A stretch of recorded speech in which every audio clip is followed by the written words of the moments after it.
Imagine it's a normal day. You've gone to work, and it's been a little bit of a rough month because you've been in arrears on your rent, but you settled out of court with your landlord. But for some reason, the local sheriff decided to show up at your house with a summons to go to court for the eviction. But instead of just trying to serve the summons, they break into your house, rifle through your stuff, perform a drug test kit on your friend's ashes. But before all of that, they cut the security camera wires to one of your 2 security systems. Well, that's what today's story is about. And luckily, this guy had 2, not 1, 2 security systems, and the police only saw 1. Well, that's precisely what just happened to Dustin Ellswick. And in lieu of my normal commentary, I'm going to let John Bryan, attorney at law, the lawyer representing Mr. Ellswick, explain the case in detail to you. But first, let's watch the surveillance video. It will be immediately followed by John Bryan, attorney at law. The original videos will be linked in the description. They were originally broadcasted by the attorney. He also has multiple other videos regarding Second Amendment cases. If you do give him a visit, let him know I sent you. Here's the videos.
Hi, I'm attorney John Bryan, and I represent Dustin Ellswick. And Dustin is the guy who lived in the house in that video that you may have seen where the deputies who were not wearing uniforms in Putnam County searched the inside of his house, the really creepy search video.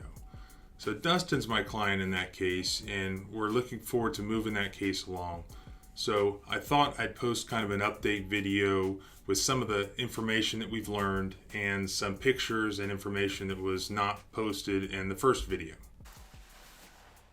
So the first part of the video, and it's all time-stamped, shows, if you look up towards the top of the field that's in the view, you'll see the white truck coming in. And that's one of the police officers' vehicles, and you'll see that there are also other vehicles. But first, take a look at this. This is the gate that they had to get through to even drive up the driveway. And there's the lock they cut to open the gate. And if you look back at your screen, look in your lower left, see the truck. There goes the truck. And if you look very closely, you'll see the black vehicle going by. That's an unmarked Putnam County police cruiser, Ford Explorer. And if you look carefully, you'll see a second black Ford Explorer police cruiser. And it should be coming it's right there, see it? So we have the white truck, we have two Putnam County Sheriff's Department black police cruisers. So how'd they get in the house? They crossed the creek, they park, and they climbed in the window. And here you can see exactly where they climbed in the window. That's from the outside. And this is how it looked from the inside. They pushed out the window unit, and it had a window mount. And this is, this is the same video. This is sped up a little bit, but this is what they were doing inside. They're searching the house, they're looking for drugs, they're looking at drawers. And that's when, this guy, he finds Dustin's friend's ashes. And he shakes him, he smells him, he looks at him, and he ultimately performs a field drug test. And it doesn't come back as drugs because it's not drugs, it's ashes. And so he just throws it on the ground, and that's where Dustin finds it, with bits of his friend's bones still in the drug test kit. Now this is an important part of the video. There we see Mr. SWAT team walking across the bridge. He's got the vest on, says sheriff, he's got all his tactical gear.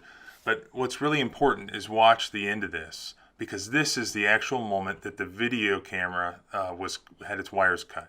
Now watch, you'll see it freezes as right there.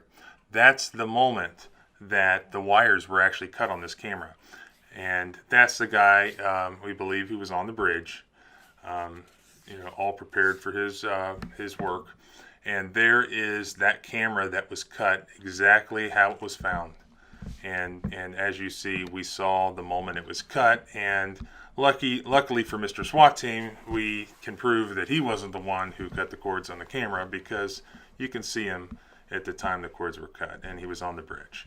But here they are again. They're searching the inside, and they're looking. They're basically looking everywhere.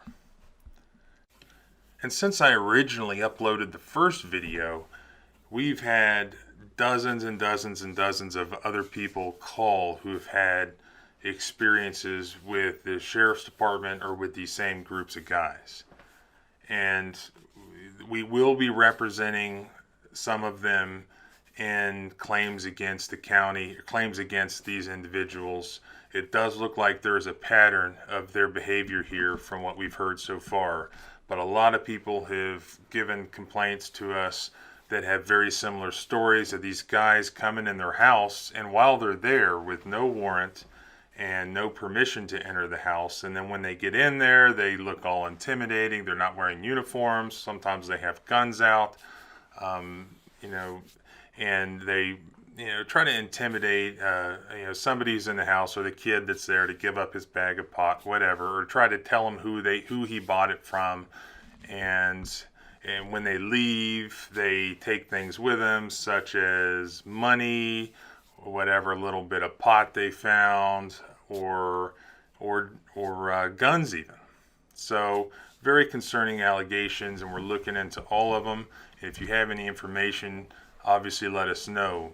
Here towards the end of the video, again, if you look at the very top, you see one of the police cruisers leaving. And then there's the white truck leaving. And I'm not sure if you can see the third one leaving or not. But yeah, there's the second police cruiser. So one truck, two police cruisers, no doubt about it, caught on that video. And that camera was out of reach. No one would have seen it there. So why were they there? Well, this is what they showed up with right here. It's a petition for summary relief, wrongful occupation of residential property. So it's an eviction lawsuit. So this is just the summons. You can see, for some reason, they said Brett Payne, the county process server, served it. But here's the result. It never went to court, was settled out of court. So there never was an eviction. We know that. This is how they left the house. They pulled Dustin's guns out of the closet. They pulled his AR out. They photographed them. And that's just how they left him. And what you didn't know from the earlier video is you see the person walking down towards the bridge. Well, there were two people who confronted them there, who caught them at the scene. And that person right there, I believe that you'll see, is Dustin's mother.